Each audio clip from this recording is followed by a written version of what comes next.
Yes, sir. The thing I hate the worst is fraud. Wheeler dealer down in Texas, the fraud down in Florida. For one, it should never happen. It makes us look terrible as providers, and it's just, there should be no need for it. I mean, Medicare should be a little more proactive than what they are. They're just, it doesn't seem like they're doing enough to prevent it or to make it go away, I guess. Fraud and the proactive stance. Can I expand on that point? Because I agree with you that fraud is a big problem, not just in home medical equipment, but in the whole healthcare, the whole healthcare spectrum. But the problem isn't that fraud's going to occur. There's always crooks. The problem is they can't catch them. They don't do it on time, and they don't do it effectively. And then they tend to blame the providers who aren't the frauds when that happens. So it's both fraud and the inability to deal with something that's always going to be there. Right. I think actually to add to that, I think there's a real problem with the distance between the theory and practice. Because with the company that I'm with, we were audited twice within 3 months and have never had any fraud issues ever. So the fact that that's happening to us in that short amount of time, and then like you said, there's places there's been a lot of problems in Florida and Texas, and there seems to be not enough coverage there or not the right amount. Yeah. It just seems like it's hit or miss. It's an ineffective enforcement system, an Right. ineffective policing system. Right. Ineffective. I don't know, who could run it worse than CMS is, but it's unimaginable how much resources they have, and yet they can't catch someone who bills millions of dollars. You can't spell their name, and they've only had a billing number for 3 weeks. And if you can't catch that, you can't catch anything.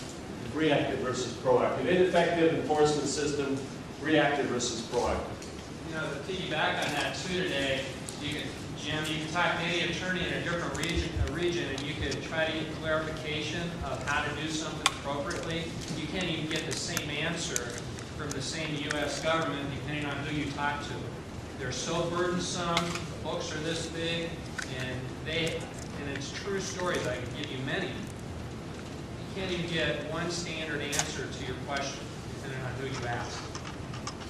Since we're supposed to talk about everything here, and I think we should, is the solution here to have a better CMS or to have no CMS? Is there any way a government agency can ever be efficient and effective, or are we asking something that's impossible? That's just a question, not an answer.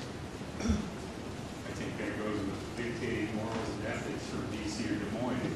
It's never going to, and the burdensome regulations, I mean, in a nursing facility, which it's everywhere, but the cost that puts into it by keep designing sledgehammers designed to kill gnats when they really don't address the true folks that need to be addressed. But what's the alternative? Maybe health care closer to home. Maybe these decisions being made in the state of Iowa instead of being made in Washington. These are dollars that we send to Washington and they send back. Maybe that isn't the way to do it. Maybe the way to do it is make these decisions ourselves. We know who's in our community. We know who the frauds are. We know who the abusers are. Most physicians know when they're wasting medical resources, but they have no control over it. Maybe the way to do this is to make a smaller community rather than a bigger one. Decentralized versus centralized. And to that point, if you think of the old DMACs before, what were they called back when they were state by state? You're exactly, the communities controlled it state by state, knew where the fraud was, they could eliminate it right there, didn't rely on having to go back to a centralized, inefficient system. So, excellent point. Decentralized versus centralized. Any other problems we face with our healthcare system? Well, people waste money because they don't know what things cost. We've all had parents and grandparents who spent the last 2 weeks in hospitals having huge amounts of money spent. When if you could have talked to that person and her doctor and the family, they'd say, she's 92 years old, she's got everything in the world wrong with her, she doesn't mind dying, please leave her alone. And yet they spend huge amounts of money, huge amounts of resources, and nobody can stop it. It's a freight train. So I don't know except how to phrase that, John, except that resources aren't used efficiently at the end of your life. Quality of life versus quantity. There you go. Well, because- You guys know a lot about this problem, don't you? Because 90% of your healthcare cost per individual is in their last 10% of their life. That goes back to the point which is resources not used efficiently. I think it's not a bad way of putting it. But to flesh that point out, you can't ask a family to make these decisions when a grandma's dead. You can't, if grandma can't communicate, particularly, there's no one who's going to have the nerve, including me, to say, don't do that. So it's a very difficult situation. And maybe it requires a community setting or maybe more help for people at that time. Certainly, institutions deal with it all the time, so it's a little easier for them. But us individually, it only happens 4 times in our life. So how do we deal with it? The other thing is how inefficient it is to jump through all the hoops. Elderly waiver versus facility versus private pay, what do they got to do, how do they qualify? Overregulation. Well, it's just so many hoops to get to access the funding stream a lot of times, so it's just inefficient. I don't know. We'll put that back under the efficiency, the hoops. I think, John, when you look at those inefficiencies, I know these statistics are a few years old, but healthcare as an overall picture employs 7 times the number of people as the average industry just to collect money. That's absurd. And use that as an anecdote. The health industry employs 7 times what the normal industry would just for the vote.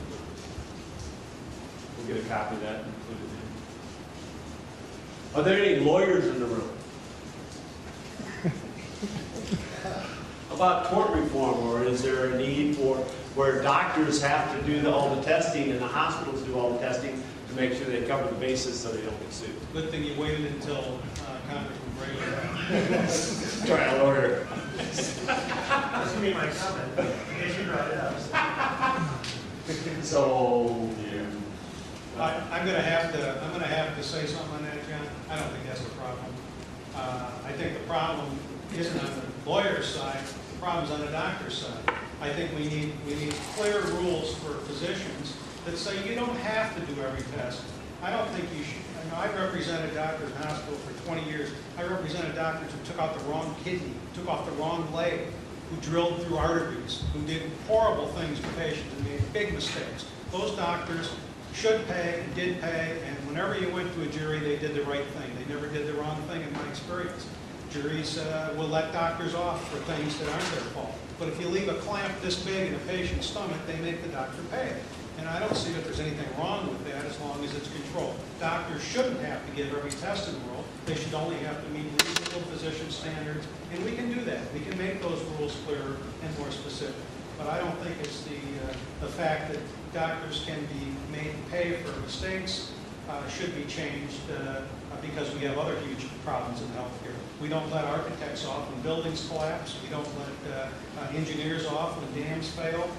When you make a mistake as a professional, you should have to pay for it. And a jury will make sure that you only pay for it when you have to. And you should anyway. There's my trial lawyer speech. Sorry. anybody from the other side? How can we get Iowa juries everywhere in the country? Exactly right. We have more, but we insure hundreds of people around the country, thousands maybe, and we find certain parts of the country you can't win a case no matter what. So there you go. Now that that's all clear.